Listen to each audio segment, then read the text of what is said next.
In the heart of the green hills of Zuka, a small village named Olonde rested like a pearl in the bosom of the earth. Its people were proud farmers, weavers, drummers, and storytellers. But there was one person who stood above all when it came to the art of food, Mama Nia. Mama Nia was no ordinary woman. Her skin was the color of rich cocoa, and her laugh could cure sadness like honey soothes a sore throat. Her compound always smelled of spicy stew, grilled plantains, fresh herbs, and roasting groundnuts. But what truly made her special was her cooking pot, a clay pot passed down by her great-grandmother, said to be blessed by the gods of harvest and home. Every market day, villagers from Olonde and neighboring towns would gather in the village square, their mouths watering just from the aroma drifting from Mama Nia's stall. Even the chief, a portly man known for his picky tastes, never missed her food. "Mama Nia," he would say, smacking his lips, "you put the sun in your stew." But Mama Nia never revealed her recipes. Not even to her twin daughters, Amina and Amara, who had just turned 17. They were clever, beautiful, and curious girls who loved their mother dearly, but they could not resist the mystery behind her cooking. "Why won't Mama tell us?"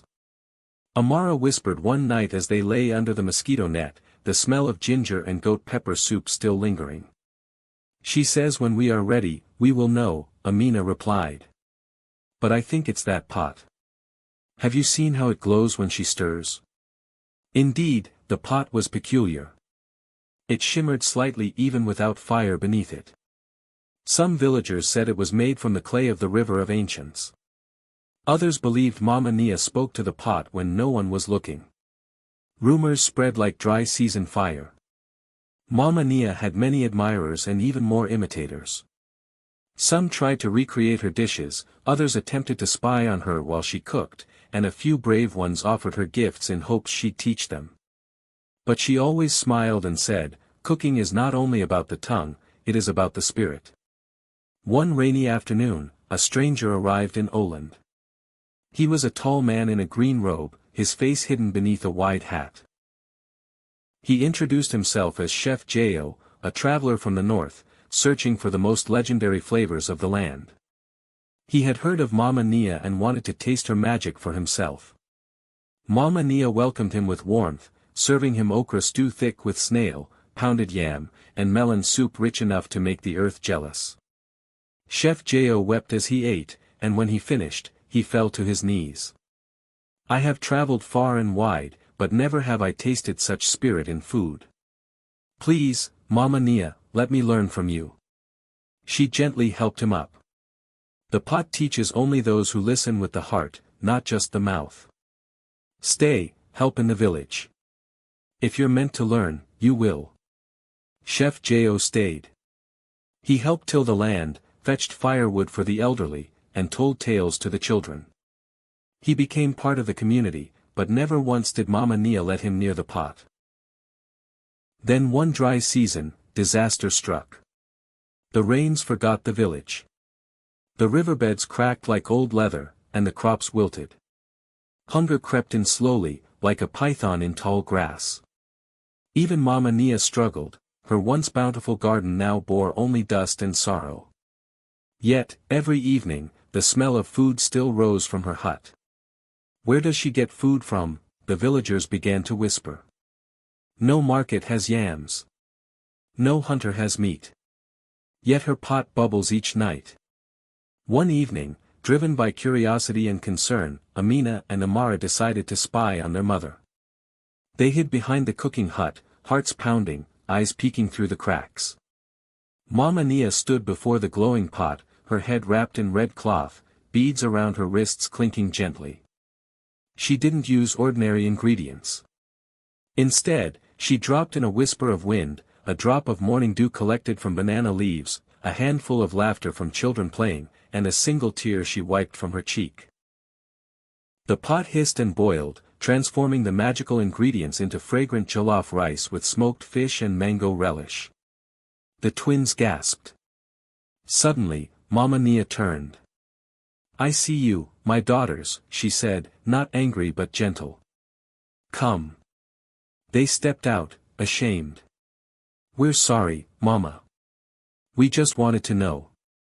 Everyone is starving, but you still cook. How? Amina asked. Mama Nia sighed and sat them down. My children, this pot is not ordinary. It does not cook food alone. It cooks the spirit of what is given to it. In times of plenty, it reflects joy. In times of hunger, it draws from the soul. That is why I never taught you recipes, I wanted to teach you intention. She stirred the pot gently. Food is not just yam and oil. Food is sacrifice. It is community. It is memory. It is love. The next morning, Mama Nia did something she had never done before, she opened her cooking hut to the village. Let everyone bring what they have, she declared. A leaf, a memory, a song, or a smile. The pot will take what is offered and return it tenfold. At first, people were skeptical. A song? A smile? But hunger has a way of humbling doubt. Old Baba Tembo brought a tale from his youth. Little Ige brought a dance. A widow brought a carved spoon once gifted by her late husband. One by one, they dropped their offerings into the pot. To everyone's amazement, the pot bubbled. Out came enough okra stew and cassava fufu to feed every stomach in Olonde. The villagers sang and danced late into the night, their bellies full, their hearts fuller. Chef Jo, who had watched quietly, knelt before the pot. Now I understand, he whispered. It is not the ingredients, but the offering. From that day forward, Olonde changed. The village square was no longer a place only for trade but for exchange of emotion, of stories, of life. People began to care more, share more, and live more mindfully. Every evening, children would gather by the fireside to hear tales from the elders. Farmers worked together in each other's fields. Drummers played rhythms that echoed across the hills of Zuka. And Mama Nia's pot always had something to offer, no one went hungry. The village even began to receive guests from across the region. Traders, elders, seekers, and chefs alike traveled to Olonde to see the pot, to taste its food, and to understand the way of the community. Some came with disbelief, some with greed. But only those who came with open hearts left with full hands. One day, a wealthy merchant came to Mama Nia's daughters with gold coins and fine cloth. Sell me the pot, he demanded. Name your price. You can be rich beyond your dreams. Amara shook her head.